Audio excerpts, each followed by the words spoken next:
ฝากบอกน้องเตยนะแม่ก็คิดฮอดคิดถึงคือเก่าแม่ก็สิฝากให้เพิ่นดูแลเจ้าของใหญ่แล้วอยู่ผู้เดียวมันอันตรายเวลาหลับเวลานอนก็ใส่กุญแจเฮือนได้ยินเสียงหยังก็บ่ต้องเปิดประตูเฮือนออกมาถ้าบ่แม่นอายบอกน้องไว้เด้อก็คิดฮอดคิดถึงคือเก่าขอบมุกขอบใจหลายๆทุกคน เป็นจังใดอยู่จังใดอยู่ดีไม่แห้งอยู่บ่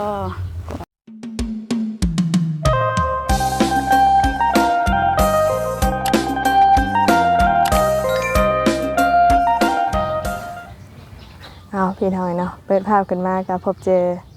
กันคือเก่าคือเดิมเนาะโดยกับทักทายสบายดีสวัสดีพ่อแม่พี่น้องเนาะป่าดงกันเบิดสุคนคือเก่าเด้อพ่อแม่พี่น้องเด้อเนาะว่าสิเป็นทางพี่น้องฝั่งลาวฝั่งไทยหรือว่าต่างประเทศเฮาพี่น้องเลยก็ขอยินดีต้อนรับเข้าสู่ช่องหมกดาวันสาวลาวคือเก่าเนาะมื้อนี้พี่น้องเลยก็เข้ามาเยี่ยมมาหาทางน้องใบเตยอาสยามเฮาคือเก่าเนาะพี่น้องเนาะเมื่อวานนี่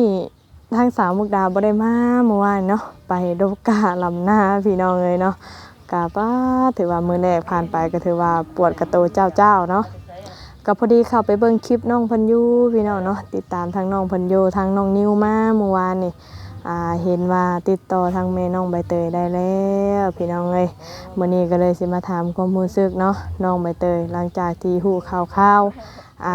แม่อีกครั้งหนึงจะเป็นแนวใดพี่น้องเนาะถือว่าบ่ได้ติดต่อกับแม่นี่ก็หลายฟ้าหลายปีก็ว่าได้พี่น้องเนาะปะเดี๋ยวก่อนอื่นเข้าไปเยี่ยมไปส้มเมืองก่อนพี่น้องเนาะแล้วก็มี FC เพิ่นก็สาวมุกดามาหาน้องบ่อยๆในเด้อว่าซั่นเนาะพอได้มีครูปะครูเว้าทางน้องเพิ่นนี่ก็จากแต่ก่อนคือตอนนี้ก็นิสัยหรือว่าคำเว้ากิริยาท่าทางก็โอเคขึ้นหลายนะพี่น้องเนาะโดยแล้วก็มีทั้งคอมเมนต์ที่ติเตือนแบบต่างบอกต่างสอนหั่นแหละพี่น้องเนาะแต่ก็คือว่าหั่นแหละน้องเพิ่นก็เป็นคนที่ว่าขาดความอบอุ่นแต่น้อยแล้วก็บ่มีไผอบรมเนาะมันก็แบบบ่คือคนทั่วไปหั้นนะพี่น้องเนาะแล้วก็เคยอยู่นำแม่เฒ่าแต่ก่อนก็แบบคือบางส่วนเฮาก็บ่ได้ออกคลิปเนาะก็เข้าใจน้องเพิ่นอยู่หั้นนะพี่น้องเนาะมันก็จะบ่คือคนทั่วไปปานใดพี่น้องเนาะก็เบิ่งแบบภาพรวมก็แบบคล้ายๆคือคนอึงเนาะบ้านสมุกดาแต่ว่าคือน้องเพิ่นก็เป็นลักษณะแบบเพิ่นสิเอิ้นว่าใดๆพี่น้องเนาะแบบยังบ่กล้าปานใดนะพี่น้องเนาะแบบมีความกดดันสูงโพดหั้นนะไปเดี๋ยวก็เดินเข้าไปเบิ่งไปชมนำกันเด้อพี่น้องเด้อโดยเราคือเดิมเนาะโผมาบัดนี้เสื้อมัดแอวเลยพี่น้องเอ้ยสิไปทางใดโตเฮ็ดหยังอันนี้บ่อีหละสบายดีป้าดุงนะแม่เฮ็ดหยังน่ะคืองงๆงิบๆอยู่จ้ากินแล้วข้าวบ่เนี่ยปิดออกมานอกพี่ตัวน่ะนิดหน่อยกินแล้วข้าวบ่เนี่ยล่ะยัง บ่ต้องห่วงเรื่องเขานะเขาบ่กินนะเด้อคือแต่งตัวงานไทยไปใช้มื้อนี้ฮะว่าจะไปหลินซื้อลิ้นแท้น่ะหมู่ชวนไปดำนาแต่หักมันไกลเลยบ่อยากไปดำนาอยู่ไสอยู่นกิตมบัดหมู่ไปได้ซะย่างไปบ่ขี่รถย่างไปให้หมู่ว่าแต่เฮาโอ้ยทางมันเปื้อนเราบ่อยากไปทางไปให้ไปนาสิให้ไปคืออันนั่นก็บ่นั่นแหละเจ้าบ่มีรถเขาก็บ่มีรถคันเขามีรถเขาก็ชวนไปจะว่าย่างลัดไปนี่บ่ล่ะเนาะกะพึกหาอยู่หากินนำหั่นแหละหาเงินหาคำล่ะเอ้ยบ่แม่นเงินเบิดแล้วไปจักเงินมาให้ฮะเบิดแล้วเงินน่ะสิว่าเติมเงินบ่แล้วเนาะเบิดแล้วนะเบิ่งแม่นบ่หันน่ะพี่น้องเอ้ยเนาะใส่ใจฟุ่มเฟือยหลายเซฟไว้นำ เวลาเจ็บเป็นอุ่นๆมาบ่แม่นชื่อโทรศัพท์ให้แล้วเที่ยเติมแต่บัตรไปจ้ะอันนี้บ่เบิ่งผู้ว่าสำน้อยโทรศัพท์จ้ะนี่ 3 มื้อเบิดนี่ล่ะค่ะเติมคุมื้อ อืมตัวเจ้าบ่เติมเป็นเดือนเลย เดือนละแสนปลาย ก็ยังดีอยู่3มื้อเบิดเทื่อนึงทั้งเอ้ยคือเต็กแล้วเติมมื้อหนึง2-3 บาทเลย เมื่อวานนี่หั่นแต่เราเอาเงินให้เฮา10,000เลยไปซื้อบัตร ไผ เอ้ยเงินขังใจาย ให้เจ้าค่ายังน่ะเฮ็ดเวียกให้เราบ่ บ่เราหายซื้อ อืมดีแล้วเราให้เนาะ เบิ่งคลิปคือว่าติดต่อแม่ได้แล้วบ่ลูกล่ะฮะ ๆใส่แล้ว ได้คุยกับแม่อยู่บ่ ในนิวบ่ได้โทรไป อันนี้บ่ได้โทรไป เราบ่ได้ถือโทรศัพท์เครื่องนั้นมา โอ้อันนี้ตัวที่เราถือมาน่ะมันคนละเครื่องบ่ คนละเครื่อง อืมจักปีใดล่ะที่แบบว่าบ่ติดต่อแม่บ่ได้นี่จะลืมเนาะจะบ่ฮู้ว่าจักปีเนาะ ตั้งแต่เกิด แต่เขาเกิดมาเขาก็ยังน้อยอยู่ อืมแต่ก็บ่ฮู้เลย ใช่บ่ว่าคือเขาออกปุ๊บมาก็มาปรับเลยแบบว่าแข็งๆแล้วก็มาเลย อยู่ไสนะ อยู่ไทย แม่เขาว่าเขาเกิดอยู่ไทย โอ้จ้าน่ะเกิดอยู่ไทยพุ่น แต่อ้ายเขาเกิดอยู่ลาว อืม เกิดอยู่ไทยพุ่นแล้วก็เอาเจ้ามาฝากไม่เท่าเลี้ยงอยู่พี่ แม่แม่เขาว่าเขาเป็นลูกคนไทย แต่เขาบ่อยากเสือปานใด โอ้ยัน ถ้าเขาว่าถ้าเขาเกิดอยู่ไทยเขาคือบ่ได้อยู่ไทยเขาคือมาอยู่ลาวได้ เอา โอ้ เพิ่นน่ะไปไสก็ตกอยู่หั่นแล้วล่ะจะไปประเทศจีนก็เป็นคนจีนไปคนเวียดนามก็เป็นเวียดนามพุ่นแหล้วเจ้าน่ะ ที่น้องเชื่อว่าคันคือว่าเป็นลูกคนไทยนี่เป็นหยังก็บ่พาน้องเพิ่นอยู่ไทยแบบนี้บ่ล่ะเฮายันแบบคือเพิ่นเว้าอันนี้แบบพ่อเจ้าเพิ่นบ่รับอีหยังสิเนาะ อืม แต่ก็บ่เป็นหยังดอกเนาะใหญ่มาแล้วเฮาก็ไปไปเป็นคนไทยบัดนี้ บ่ไว้แล้ว ไปว่าเป็นสาวไทยฮะ บ่แล้วก็แบบว่าพ่อคนไทยนะนี่เนาะ อันนี้หันคืออันฮู้จักจากแม่บ่แม่เล่าให้ฟังบ่อืม ได้ยินแม่เขาโทรมาหาทางแม่หมู่ลูกก็แล้ว เอา ลูกเกิดอยู่ไทยเด้อ โอ้เพิ่นเล่าว่าเจ้าน่ะเกิดอยู่ไทยเนาะ แล้วเขาเลยถามเดือนปีเกิดว่าเขาลูกเกิดเดือนหยังแล้วเขาว่าแล้วว่าเกิดเดือน12วันที่2แต่ปี2000เราบ่บอกเราอำไว้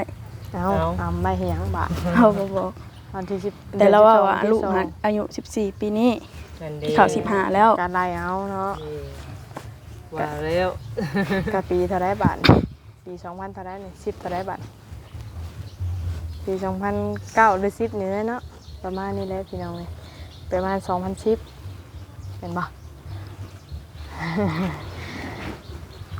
แล้วความรู้สึกเป็นไดเมื่อฮู้ว่าไอ้นิวมาแจ้งข่าวดีติดต่อแม่ได้แล้ว ก็รู้สึกอุ่นใจ อุ่นใจขึ้นดีใจขึ้นบ่เจ้าก็ยังอยากไปหาเพิ่นอยู่บ่ลูกหล่ะ แต่ว่าแต่หากเฟซแม่หันได้แล้ว แต่หากเรายังบ่ส่งมาอีกเนาะแต่ว่าอยากได้เฟซอ้ายบัดนี้แต่เราจะอันนั้น อันว่าคือตอนนี้หันไอ้นิวนี่ได้เฟซแม่จะแล้ว แต่ว่าไอ้นิวยังบ่ทันได้ส่งเฟซแม่ให้เจ้าโอ้ ก็ยังบ่ให้ โอ้เพิ่นยังบ่ทันได้เอาให้ วันนี้เลย าะ ทางเจ้าเลยอยากติดต่อทางแม่บ่เดี๋ยวนี้ อยากอยู่แต่หากเรามันยังบ่ได้แต่ถ้าจนเราเอาให้พุ่นแล้วจังได้ อืมดีใจบ่ลูกล่ะดีใจบ่ฮู้ว่าติดต่อแม่ได้ ดีใจ อืม แต่ที่แม่ส่งมาหากก็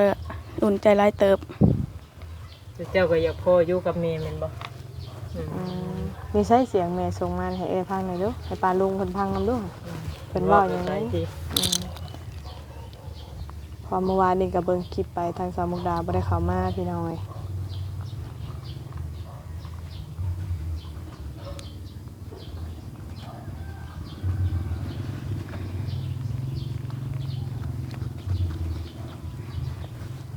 ใช้มิดริมสิบแท้ หาอยู่เครือข่ายยังบ่ตอบซะเนาะ ฝากบอกน้องเตยนะแม่ก็คิดฮอดคิดถึงคือเก่า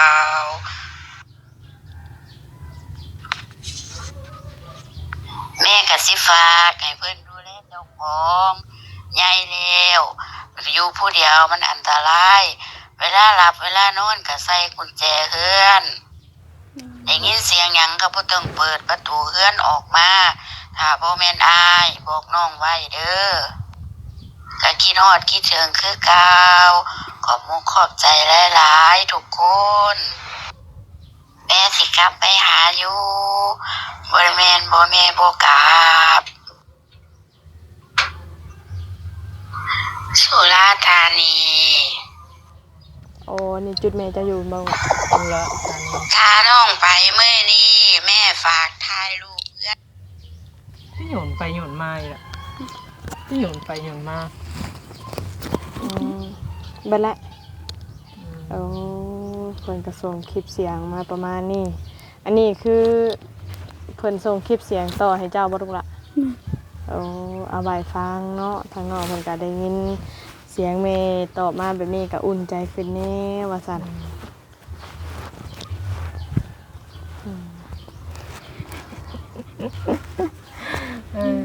จิมันติดต่อไม่ได้ดิเจ้าอยากถามหยังอันสิ่งที่ว่าแม่เพิ่นแบบว่าเพิ่นไปหลายปีแล้วเพิ่นบ่ติดต่อมาหาเจ้าเลย อยากถามว่าเป็นจังใดอยู่จังใดอยู่ดีไม่แห้งอยู่บ่ บ้านลูกหลานกูตูดไม้ขึ้นได้ลูกล่ะตูดไม้ขึ้นได้เอออันนี้คือ อยากถามซำนี้แม่นบ่บ่ถามเนาะแนวอื่นเนาะ อีหละก็เป็นห่วงเพิ่นอยู่บ่อยู่ทางพุ่น ก็เป็นห่วง แต่ได้ยินไอ้นิวว่านี่หันเบิ่งคือคนอยากส่งแบบเขาคนอื่นส่งขายส่งไปต่อหั่นนะ โอ้แม่เจ้าหันบ่ ถึกขายจังซี่บ่อีล่ะ แล้วพังบริษัทเวลา อืม หรือว่าเฮ็ดงานใส่เงินให้ แบบว่า เพิ่นบ่ เราว่าเฮ็ดงานบ้าน ตอนนี้ฮะเออ เฮ็ดงานบ้าน อืม แบบว่าบ่ได้เงินรับเงินเดือนบ่ โมโห เรายังบ่บอก ชัดเจนเนาะ ก็มีแต่ว่ามื้อใดไอ้นิวส่งเฟซมาแล้วก็ติดต่อกับแม่เองบัดนี้เนาะโทรหาแม่เอง แต่ว่าถึกขายมันก็คือว่าแน่เนาะมันก็เข้าจุบหนี้เพิ่นมาแล้ว อืมอีหลาก็ในใจก็อยากให้เพิ่นกลับมาหาคือเก่าอยู่บ่ ครับ ให้กลับเนาะอืมก็ยังคิดฮอดคิดถึงเพิ่นคือเก่าแม่นบ่ลูกน่ะอืมคันสิว่าแล้วก็มีความหวังขึ้นกว่าเก่านะนี่เนาะแม่นบ่มีความหวังขึ้นที่ว่าติดต่อแม่ได้ให้แหละพี่น้อง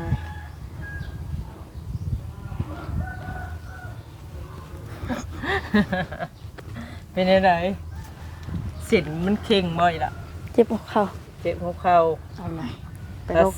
โรคกล้าบ่หัวเจ็บหัวเข่า เอาหยังยืน บ่มีเหือกอะเที่ยวเอาแต่เสือมาเสร็จหนา สิ้นแน่น้องใบเตยฮะ ไม่ใช่ว่าไปดินกระโมงอะ อยู่นิ่งบ่ได้บ่อยล่ะมันเป็นอะไรเฮาถามมึงนี่ไป กันตา คันตาพี่น้องเนาะก็อย่าไปถือสาน้องเพิ่นพี่น้องเนาะบุคลิกของเพิ่น นี่ว่ามีแมงวันอีหยังตอมบ่จักดอกอันนี้ฮะอันนี้แม่เพิ่งสิตอมอันนี้สิตอดแม่นบ่ มันให้กว่างูน้อยเนาะดึกๆดักๆอยู่ ว่าแล้วน้องเพิ่นสิ้นแล้วเพิ่นอยู่นิ่งบ่ได้ บุคลิกของเพิ่น นิ เนาะ สัยของเพิ่น อืมหากันยังไข่เลยเนาะเฮาว่า เราว่าสิไปลินแล้วไม่อ้อยหั่นได้ยินเขาผิดกันก็เลยบ่อยากไป อ้อยใช่ปะ ยันตึกลุกลง ได้ผิดกัน ไม่อ้อยก็ไม่ฮู้ อ้าวไม่อ้อยก็ไม่พูด ถ้าว่าสิไปเบิ่งเพิ่นน่ะเห็นผิดกันยันตึกลุกลงเฮาบ่ไปได้แล้ว อันผู้ที่อันเอาเจ้าไปเลี้ยงแต่ยังน้อยหั่นบ่ บ่แม่นคนละคน คนใกล้นี่บ่แล้ว ไม่อ้อยใช่ปะ โตจะไปถ่ายคลิปมื้อนั้นหั่นแหละ เอา ครอบครัวเพิ่นอาจจะมีปัญหา บ่ กัน บ่แม่นผัวเป็นแม่ฮู้ไปว่าแม่ฮู้ค่ะบอกให้จ่ายค่าไผแต่บ่จ่าย เราบ่มีเงินบ่ บ่มีต้องคอยแสนไปซื้อของกินมีแต่ซื้อของแซ่บๆแล้วบ่อันนั้นว่าบ่มีเงิน อืม ว่าไปแล้ว เฮาบ่อยากเว้ายันผิดกัน อืม ก็บ่ว่าดีเลยแหละเนาะเฮาก็บ่ต้องไปพาดพิงถึงเพิ่นเนาะเฮาก็อยู่แต่เฮาเอาชีวิตเฮามันรอดแล้วก็พอ ต่างคนต่างอยู่อีหล่ะ แม่น มันเรื่องของเพิ่นแล้วก็ครอบครัวเพิ่น แม่น เฮาก็แก้ปัญหาเฮา อืม มาแต่ไสอันนี้ลูกอ่อนครับตะยานแท้ อืม ถือว่าโล่งเด้อบัดนี้เนาะติดต่อแม่ได้เลย อืม สมมุติติดต่อแม่ได้ก็เดี๋ยวว่าให้แม่มาอยู่พี่เด้อบ่หรือว่าอยากไปอยู่นำแม่พุ่น ย่านเรามาบ่ได้ เป็นอะไร บ่มีเงิน บ่มีเงินเอ้าไปหลายปีก็สิบ่มีเงินบ่ลูกล่ะ ก็ถือขายเด้ถ้าถือขายก็บ่มีเงินเนาะล่ะเนาะใส่จุกหนี้เพิ่นพุ่นแหละ ก็และอันต้องฮู้ข่าวเพิ่นอีกเทื่อนึงเนาะว่าเพิ่นตึกขายแท้หรือว่าเพิ่นไปทำงานหรือแบบว่าแบบไปโดนก็แบบบางคนก็มีคือกันพี่น้องเนาะไปแบบบ่จักทางมาหั้นนะลืม แต่แล้วนี่บ่ได้เรียนหนังสือบ่อีกล่ะ เราบ่เป็นหนังสื แบ อบ บ่ เนาะ เป็นหนังสือเลย แต่ว่าพังเสียงแม่เพิ่นก็ลักษณะแบบเสียงคือคนอีสานเนาะคล้ายๆว่าไปอยู่พุ่นหลายปีแล้วเว้าคือสำเนียงพังนั่นเป็น 10 ปลายปีแล้ว สา เนาะ วไทยอะจะว่าน้องใบเตยนี่จะว่าเป็นลูกครึ่งไทยลาวอีดีจังเนาะจะว่าบ่ ถ้าเอามาแต่พุ่นก็สิประมาณนั้นแหละ แต่แม่เจ้าหาว่าเจ้านั่นพ่อเป็นคนไทยบอกล่ะ คนไทย เออ ถ้าพอคนไทยก็เป็นครึ่งไทยลาวแล้วซะ ครึ่งไทยลาวเนาะ ตอนเฮาไปอยู่สวรรค์หั่นตอนนั้นเฮาไปตอนตะบิดหาอยากเว้าไทยหน่อยนึงแต่แล้วว่าให้หัดเว้าลาวนี่เด้อ เอา เจ้าหั่นบ่อ้าวคือว่ามาแต่น้อยมันยังเป็นภาษาไทยบัด มันเบาออกมาเองบ่อยล่ะ มันอยากเว้ามาเอง โอ้ เนาะเก่งบ่เก่งภาษาไทยปานใด อืม แบบว่ามีคนไทยส่งมาเนี่ยบ่อยากปานใดเฮาค่ะ อืม อืม สิงงแม่นบ่ อยากงงหน่อยนึง อืม อยากงงหน่อยหนึงงงบ่หลายเนาะ อืม บางคำก็เข้าใจบางคำมันก็บ่เข้าใจ เอ้ยเอาไว้เคยได้ยินข่าวว่าส่งเมื่อมื้อนั้นว่าอย่าไปหาอ้ายบ่โมฮาตัดสินใจได้แล้วว่ามื้ออื่นพาเฮาไปหาอ้ายนี่เด้อว่าตัดภาพมามื้ออื่นสาวมกบ่ได้มา แล้วจอยก็หวังน้องใบเตยเนาะพี่น้องก็ว่าให้พาไปหาอ้ายบ่อย่าไปหาอ้ายบ่ น่าจะไปขอเพชรแล้วหั่นแหละแต่เราสิอยู่หรือบ่เลย อืมแต่ถ้าก็คือสิบ่ไปทางอื่นติบ่แล้วก็สิอยู่แต่ในหันติ เราไปแล้วว่า เราก็ พ่อก็บ่ให้ไป อืม พอเราก็พอทำบุญทำเราก็แบบเราก็รักษาอยู่แบบว่าบ่ให้ไปออกไปนี่ไปหันบ่ให้ คัน ไป สิว่า สุ่ม แล้ว สี่ ก็ สุ่มห้า ก็เพิ่นรับไปเลี้ยงเนาะแบบว่าอีหยังก็ขึ้นสิทธิ์อยู่กับเพิ่นเป็นหยังมากกับเพิ่นเป็นคนรับผิดชอบหั้นนะพี่น้องก็เป็นห่วงเรื่องธรรมดาเนาะ โอ้เป็นไข่ที่นี่เบิดเท่าไรก็ละแล้วเพิ่นเว้านะจื้อได้อยู่บ่เจ้าอืมเบิดเงิน 2-3 ล้านแล้วว่ะ อืม ไปรักษาอ้ายเพิ่นกินนี่ อืม เกิดโรคกระเพาะบ่กินข้าว จะได้น้องใบเตยนึง บ่สำบายแล้ว กินข้าวข้าว พา น้ำ ไปหาหมอแล้วว่ะ อืมแต่มื้อนี้ค่ะคืออยากไปหาอ้ายแม่นบ่ มีบ่เงินเลี้ยงอ้ายนะ แต่หาอ้ายก็อ้ายบ่มีเงินเลี้ยง ไปนี่คืออยากไปเอาเฟซอ้ายมาไว้บ่อยละไว้ติดต่อกับอ้ายสิบ่ แม่น อืม แล้วว่าอยากถ่ายรูปไว้หั่นนะ ถ่ายรูปคู่บ่กว่าลูกหลานข่อย อันอยู่ในสระว่ายน้ำเนาะโอ้ยงามแท้ๆได้สีเขียวคักซ้ำ เฮ้ย ก็ได้ เจ้าจะไปสร้างทานโลได้เสียเงิน50,000เท่าได โอ้ถ้าค่อยไปบ่เสียเงินหรอก บ่ บ่เคยผ่านประตูแล้วก็มาเนี่ย อืม ถ้าผู้บ่เคยผ่านอาจสิเสียให้เพิ่น อืม ถ้าไปส่วนนั้นก็ว่าเสีย50,000ก็ตกใจขึ้น บ่เตยตกใจค่าเขาแล้ว เงินในถุงมีแต่5,000เดียว พอโยไปเตยว่าเดี๋ยวว่าบ่มีเงินผ่านประตูถือว่าบ่ได้พอกับอ้ายว่ะเพิ่นก็จ่อยไปเลย อืม เพิ่นก็ฮู้จักว่าเฮาไปเวียกเพิ่นก็ปล่อยคือเก่าหั่นแหละบ่เป็นหยังหรอก จังได๋ศาสนวนเฮามื้อนี้ ว่าเดี๋ยวแต่เนาะสิไปอยู่บ่ซะ ถ้าไปก็เว้าออกมาแจ้ง FC ด้วยว่าทุกๆคนมาหาใบเตยมานี่คือสิบ่เห็นก็สิได้พาน้องใบเตยไปหาอ้ายก่อนเนาะพุ่นละช่วงบ่ายๆพุ่นแหละหาอะไรมาเพื่อไอ้น้องเพิ่นโอ้ลมกันเลยซะ แม่ ไปบ่มื้อนี้ ตอบนี่ตอนหน้าคลิป FC นี่ ถ้าว่าสิไป มื้อนี้หลานใบเตยสิไปหาอ้ายบ่หรือว่าจังใดก็บอกเพิ่นดูล่ะ อยากไปอยู่ อยากไปอยู่ตกลงไปหรือบ่ไป อยากไปอยู่ แต่ว่าสุดน้ำเมื่อยประจักษ์นี่แม่นบ่โอ้เอื้อยนั่นพาไปได้อยู่สำนี้นะ ขอเบิ่งลักษณะน้องนี่คือสิว่า ยัง ว่า คงกับจูเฮาอยู่นะ แม่นญาติบ่ว่าไปบัดยันเฮาแบบบ่ว่างพาไปสินะก็คือสรุปแล้วคันตามใจเจ้าคันคือว่าเจ้าอยากไปสุเอ้ยก็สิพาไป แต่คือสรุปมื้อนี้คือไปเนาะไปหาอ้ายพี่น้องอยากเห็นอ้ายว่า ไป โดย ไปก็สิพาไป โดย จังใดก็คือว่าแน่นอนพี่น้องเนาะรอรุ่นอีกเนาะว่าทางกระต่างไปเยี่ยมอ้ายแน่เนาะแต่คือว่ายังบ่สวงบ่หายแม่นบ่ กับอันนี้เลยพี่น้องเนาะได้โทรศัพท์ตัวอย่างก็คือแม่นน้องเพิ่นเว้าหั่นแหละพอได้ติดต่อหากันเนาะหาอ้ายหาหยังเฮาก็มีกันซ้ำนี้น้อยล่ะเนาะคือไปกันนี่ก็ทางน้องเพิ่นยังบ่ทันมีโทรศัพท์ก็เลยบ่ได้เฟซได้ไลน์กันมาซ้ำเนาะโอเคสาพี่น้องเนาะก็สิได้เช็ครถเช็คล่างกันเด้อบัดนี้เนาะพาน้องใบเตยอาชยาม เตรียมของบ่ยังไปต้นไปฝากอ้ายเฮา มีอยู่บ่ของฝาก ต้นมัน บ่มีมีแต่ห้อยยิ้มบ่ ขนมห่อนึงก็บ่มีเฮ็ดได้หลายบาท มาม่าบ่มีกินหมดอ่ะบ่ ยัง ยังอันละห่ออันใดก็ไปต้อนนะพอเพิ่นมีอันนั้นเนาะของฝากของต้อนเล็กๆน้อย เอาซะเจ้าก็สิได้ไปเตรียมเครื่องเตรียมของจ้ะเนาะ ๆไปโอเคพี่น้องเอ้ย คลิปนี้ก็ลาพ่อแม่พี่น้อง FC สบายดี สบายดี โอ้ย โอเคพี่น้องเนาะสำหรับคลิปนี้ก็เดี๋ยวสิพาทางน้องไปเตยไปหาอ้ายเพิ่นก่อนพี่น้องเนาะหลังจากที่ว่าฮู้ข่าวทางแม่เพิ่นแล้วจะสิมีความรู้สึกใดๆพี่น้องเอ้ยไปส่งข่าวทางน้องเพิ่นให้สามมุกดาพาไปมื้อนี้เมื่อวานนี้เนาะแต่ว่าทางสามมุกดาบ่ได้มาป้าสำหรับคลิปนี้ลาไปก่อนพี่น้องเอ้ยสบายดี